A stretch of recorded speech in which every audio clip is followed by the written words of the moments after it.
Bien, seguimos aquí Mañanas Informativas, 8 minutitos pasaron de las 9 de la mañana. Te repetimos las vías de comunicación, así ya lo refrescamos un poquito. Así es, 452-0382, 452-9631 o el teléfono abierto 517-6900. Impecable, también nos pueden encontrar en WhatsApp.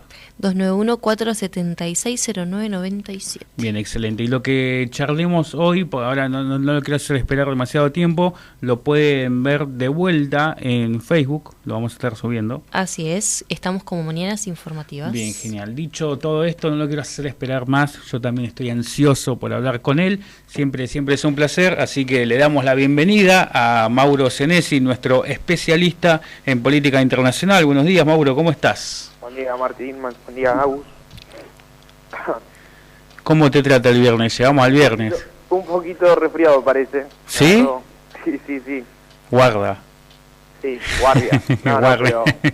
pero ese estornudo creo que no aplica como síntoma. Bien. Bueno, sí, pero tranqui. Pero igual, bueno, llegaste al viernes. Ahora hay que ver si llegamos a la semana que viene. Esperemos a ver qué dice la gente. Sí, seguro llegamos, porque tenés que llegar. Sí, hay que llegar dentro de 2 semanitas que vamos a ir a preparar una sorpresa interesante y a jugarnos. Sí, y yo insisto, y esto lo he dicho al aire, llega a salir bien, nos tenemos que ir del país. O sea, no tendríamos que buscar otros horizontes si llega a salir. Sí, la pregunta es si sale mal, ¿no? Si sale mal, bueno, ya, pues... No nos van a llamar de tan lejos, no se van a preocupar.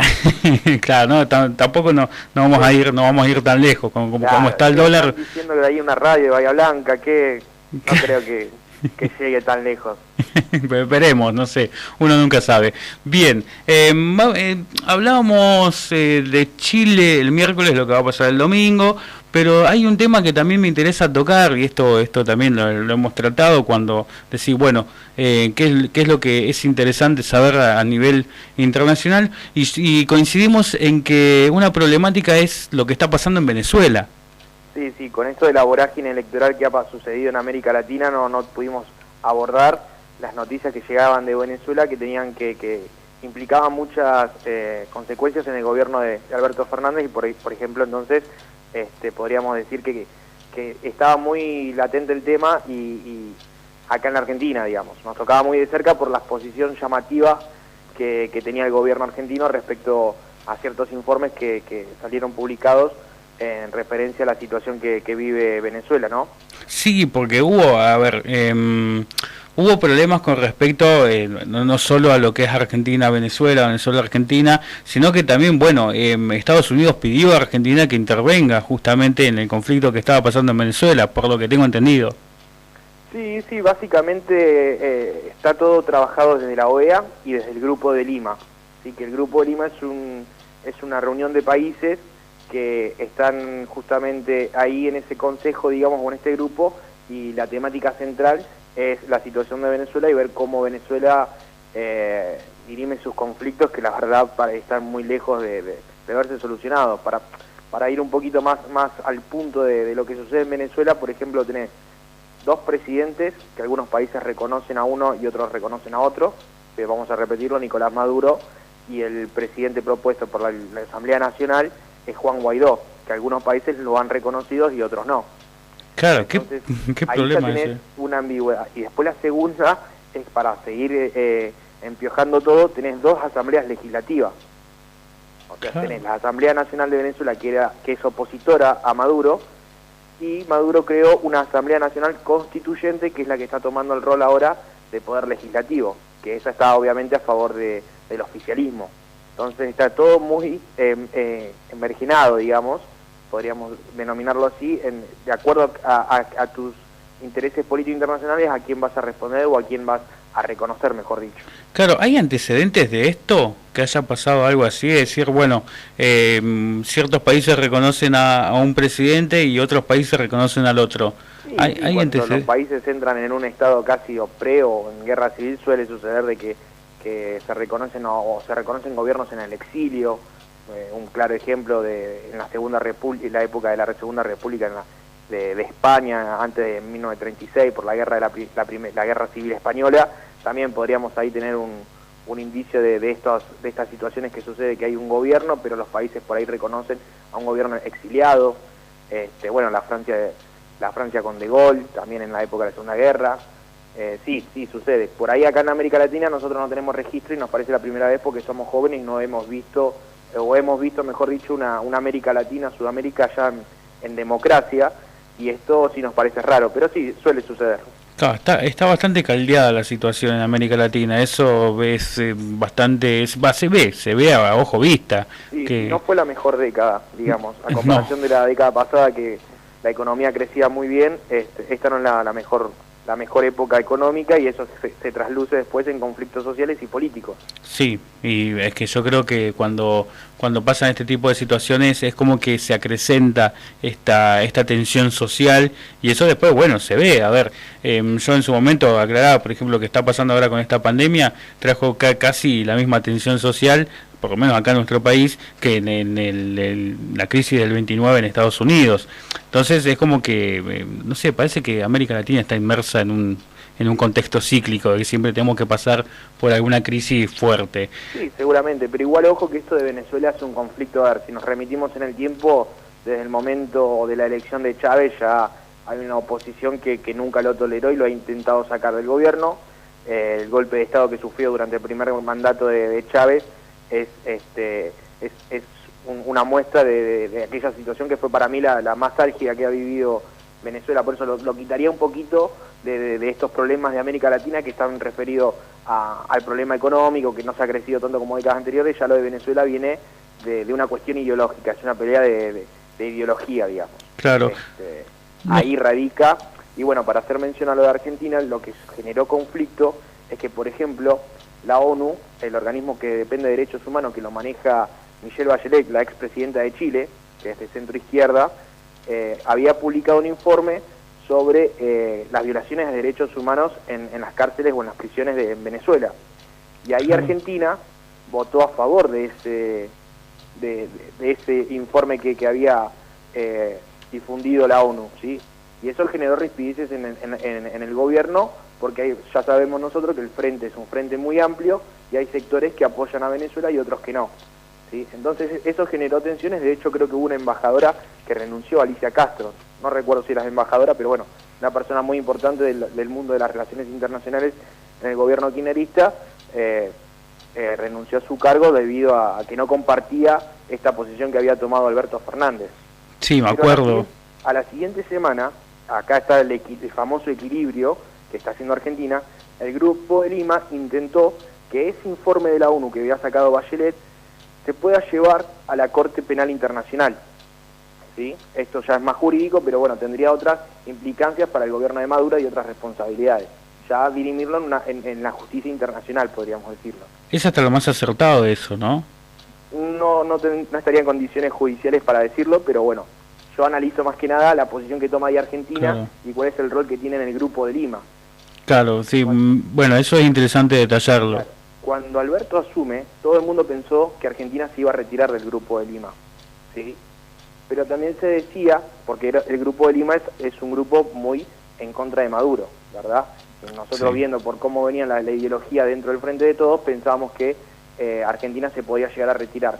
Pero no, y aparte por la relación, como habíamos comentado antes, la relación que Argentina va a tener con Estados Unidos no es tanto la relación bilateral, sino que a Estados Unidos le importa más con quién se relaciona Argentina.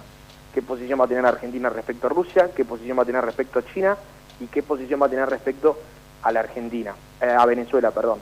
Ahí dirime más que nada la relación en estos momentos entre Estados Unidos y Argentina. Y bueno, pero todos pensamos que se iban a ir, pero en ese equilibrio que tuvo que hacer Alberto Fernández se quedó en el Grupo de Lima, pero dentro del Grupo de Lima trata de ser la posición más cautelosa, más pro Venezuela. Perdón, se escucha un poco mal. Hola. No, sí, yo te escucho. ¿Me escuchás bien? Sí, te escucho un poquito bajo, pero vamos a hacer el intento. Bien. Bien, retomando ahora el tema del grupo de Lima. Sí.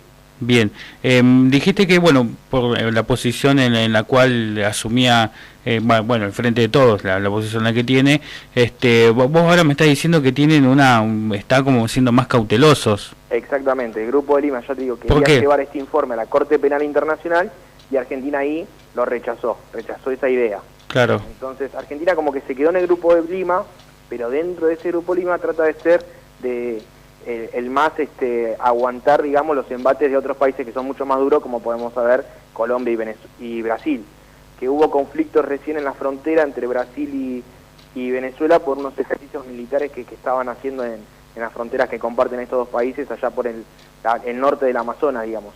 claro.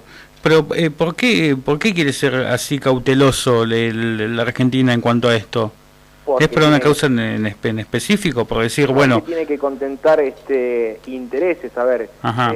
Sergio Massa dentro del Frente de Todos es una persona que reconoce las violaciones de derechos humanos en Venezuela, y tenemos el sector kirchnerista que es más pro Venezuela. Entonces, Alberto Fernández tiene que también hacer ese equilibrio, no solo en otros aspectos de la política internacional, sino en la política de Argentina como se para frente al mundo y en América Latina.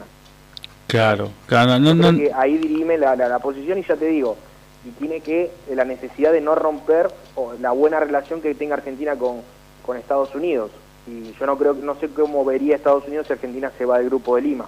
Entonces, creo que es inteligente en ese sentido para lo que es los intereses del Frente de Todo, lo que hace Alberto Fernández, ese equilibrio que tiene que hacer también en el plano internacional. Claro. Claro, bueno, es importante esto, destacar el tema, bueno, de la interna que puede llegar a tener la Argentina con respecto a esto que vos hablabas de Massa por un lado. Exacto. Después el otro frente, decir, bueno, nosotros somos más pro en lo que es Venezuela. Tiene que ser un director de orquesta y escuchar toda la sinfonía, digamos, y ir atendiendo los intereses de cada uno de los que tocan ahí, los que tienen un cierto grado de poder dentro de la coalición. Claro, está en el medio, digamos, básicamente. Exactamente, sí. Tiene que ver bien con el Dios y con el diablo. Bueno, sí, ¿no? Porque sí, para que no veamos que siempre Argentina es el que hace este equilibrio. Vos sabés que en el Reino Unido hay una disputa legal porque Venezuela tiene oro guardado en bancos en el Reino Unido, de la Gran Bretaña, y Juan Guaidó quería recuperar ese oro, ¿sí?, para poder después hacer los divisas y sustentar su gobierno. Y el Reino Unido, la justicia, si bien el Reino Unido reconoce a Juan Guaidó, la justicia del Reino Unido prácticamente le dijo: no te reconocemos Juan Guaidó, no te reconocemos Juan, le dijeron básicamente. Claro. Porque falló de que el oro es para Venezuela y no para ninguno de los gobiernos que quieran hacerse con esa fuente de dinero. Entonces ahí también vemos como otro país, como europeo, también dice: che, reconoces a Juan Guaidó, pero cuando Juan Guaidó va a ir a buscar el oro, no se lo das. Entonces, ¿lo reconoces o no lo reconoces? ¿Me explico? Sí. Entonces también no solamente nosotros estamos haciendo equilibrio, vemos que en otros lados también hay inconsistencias, digamos. Claro. A mí me llama un poco la atención esto, porque me estoy metiendo un poco de lleno en todo lo como está diciendo el Grupo de Lima, la posición que tiene Alberto, las discrepancias que hay, por la posición que tiene Alberto en cuanto a lo que es lo político.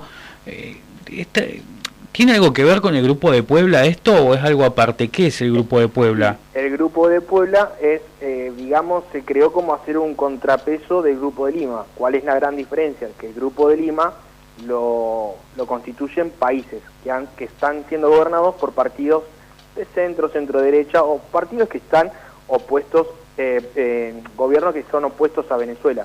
Claro, sería como oficialismo-oposición.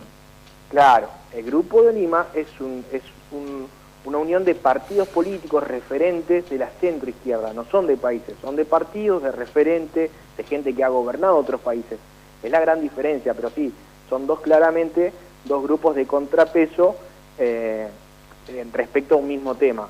Sí, el Grupo de Puebla lo crea Alberto Fernández, también tiene a un asesor chileno, Marcos Enríquez Ominami, está México muy fuerte, con AMLO, con López Obrador, digamos, pero creo que está Lula Silva también, ya te digo, son referentes o políticos o exgobernantes de América Latina que pasado en la década anterior. En Claro. cambio, el Grupo de Lima son países, por eso el Grupo de Lima por ahí tiene un peso mucho más importante, más institucional, claramente. Claro, el Grupo de Puebla no representa un problema para el Grupo de Lima, así a grandes rasgos, ¿no? No podríamos decirse. ¿O es la voz No. disidente? Claro, es una voz disidente con personas importantes cada uno en sus países. Y ahora, Claro. bueno, con Venezuela, con Bolivia, la elección de Bolivia, hay que ver si se vuelve a juntar ese famoso eje que hay algunos hablando, México, La Paz, Buenos Aires, que son gobiernos a favor de Venezuela o han estado a favor de Venezuela. Claro. Pero bueno, hay que ver cómo siguen los pasos en Bolivia y Argentina, cómo siguen este péndulo o en este equilibrio, mejor dicho, que tiene que hacer respecto a este tema. Sí, no la tiene fácil, vamos, por lo que vos, Y por lo ninguno que... se va a querer suicidar, ¿viste? Todos necesitan mantener sus buenas relaciones con la superpotencia y más con la potencia hegemónica acá en América Latina. Claro, Con es... Argentina, esa relación que necesita con el FMI y el peso que tiene Estados Unidos en el FMI. Entonces todo depende de todo y cada uno va a mover sus fichas muy cautelosamente. Y sí, no me gustaría quedar en jaque mate tampoco, es que... Porque Tal si cual, no, tal cual. te pone ahí, listo, jaque mate, y ahí qué hacemos, y ahí Claro. qué, porque ya bastante golpeado está el país como para que siga siendo más golpeado, y bueno, y te pongan en jaque y ahí ya es un problema. No sé si quedó algo más por hablar de este conflicto de Venezuela, pero quizás me interesaría tocar un poquito algún que otro punto del debate Trump-Biden que se dio. No, que el tema de Venezuela para llevarlo a Estados Unidos va a ser muy importante en el estado de Florida porque hay una comunidad importante de venezolanos y Florida es un estado muy interesante en la elección porque nunca se sabe quién va a ganar entre los demócratas y los republicanos. Es Porque peleado. hay una particularidad, si bien en Florida hay mucho latinoamericano y generalmente el latinoamericano vota a demócrata, en Florida hay mucha población cubana y ahora con todo esto una interesante inmigración venezolana. Y los cubanos son muy republicanos, porque los republicanos tienen una política más dura respecto a Cuba. Y se cree que los venezolanos van a tener la misma actitud que los cubanos porque Trump se ve o se presume más duro respecto a Venezuela, al gobierno de Maduro. Entonces se cree que por ahí los venezolanos pueden incidir a votar por el Partido Republicano en estas próximas elecciones, que siempre en Florida son por muy poquitos votos, a pesar de que es un país un estado casi como un país de 20 millones de habitantes, se dirime la situación ahí por puñados de votos, por miles. Nada, entonces es muy importante esta posición. Si bien en el debate no se tocó el tema de Venezuela, eso fue sorprendente. Ajá, eso sí que no lo sabía y eso me toma por sorpresa. Sí, la verdad que ¿Cómo fue. puede incidir esto de Venezuela en una elección tan importante como la que es Estados Unidos? Y es importante destacar que se define por un puñado de votos. Sí, bueno, tenemos el caso histórico de Bush con Al Gore en la elección del 2000 que ganó por 500 votos que se tuvieron que judicializar. Por 500 votos, por una mesa, un par de mesas que se tuvieron que impugnar, fue judicializada y ya te digo, en un país de 120 millones se ganó, se decidió la elección por quién ganó Florida, y Florida la ganó por 500 votos Bush. Representa Un esto... estado clave. Es algo de lo que vamos a hablar seguramente en la semana, que es uno de esos estados clave donde le tenemos que prestar atención. Y bueno, Florida, ya te digo, tiene esa particularidad, si bien hay mucha población latinoamericana, y los latinoamericanos son generalmente demócratas, el componente latinoamericano en Florida está dado por la comunidad cubana, que es muy Claro. muy importante en ese estado. Son casi 1,5 millones, casi 2 millones de cubanos o inmigrantes de Cuba en Estados Unidos. Y bueno, y venezolanos también ha crecido con estos últimos años con la inmigración que también tuvimos aquí en Argentina. Entonces, respecto a la posición que tenga el gobierno de Estados Unidos a sus países, es como generalmente votan las comunidades allá en el país del norte. Claro, y sí, porque van a querer que bueno, por este posicionamiento, bueno, salga de alguna forma beneficiado del país en el que ya no están, pero que uno nunca quiere ver a su país tan destrozado. Entonces quizás es entendible esa posición. Los caimanes no son votantes en Florida, ¿no? No, no, pero dicen que hay muchos. Sí, sí, hasta les ponen nombres, también dicen que son, no sé, muy importantes por eso te pregunto, capaz de una de esas votan, viste, es elecciones medio fraudulentas. Si el debate se hubiese dado en Miami, que era el segundo debate que se suspendió, seguramente el tema de Cuba y Venezuela hubiesen entrado, pero de lleno. Y sí, porque se tienen que preocupar Exactamente. En esa comunidad, por supuesto. Nosotros te vamos a tener el lunes de vuelta. Dale.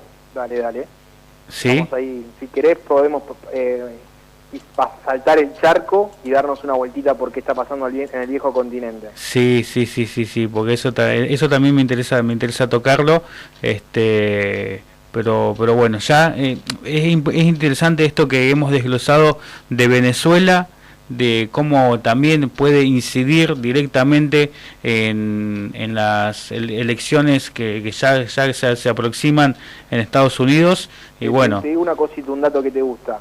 Es que en la elección en Estados Unidos ya se está produciendo, porque hay 47 millones de personas. Hace 2 semanas cuando hablamos de Estados Unidos yo te decía que habían 6 millones que habían votado por correo, claro, que se estaban acercando a los colegios para votar. Se le llama voto anticipado. ¿Vos sabés cuál es el número que salió ayer? ¿Cuál? 47 millones de personas ya fueron a acercarse el voto por correo o anticipado. Tiene que ver claramente mucho esto de la situación de la pandemia. Y sí, por supuesto. Prácticamente si vos te pones a fijar son 130 millones las personas que han votado, eso nos estaría dando un 15-20% va a llegar y seguramente va a subir en estas 2 semanas que transcurran, va a subir este número, pero me impactó de 6 millones cuando salimos hablando las primeras veces de Estados Unidos a 47 millones, que fue un número que se dio ayer. Es una locura. Sí. ¿Y las encuestas siguen posicionando a Trump abajo o sigue siendo o se equilibró un poco? A nivel nacional está abajo Trump y a nivel de los estados clave ha recuperado en Florida. Ojo. Pero sigue abajo.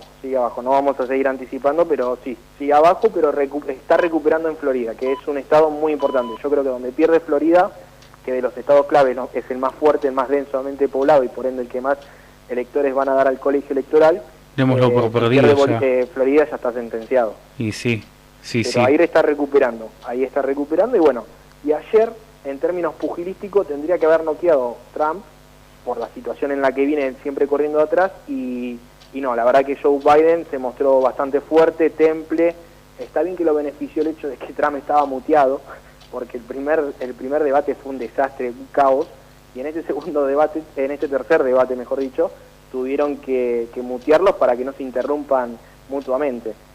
Y eso lo benefició a Biden, pero igual Trump lo intentó buscar, sacó trapos sucios del hijo de Joe Biden, pero la verdad que el candidato demócrata se mostró fuerte y no se dejó golpear tan fácilmente. La verdad que aguantó el combate, digamos. Creo que fue un empate,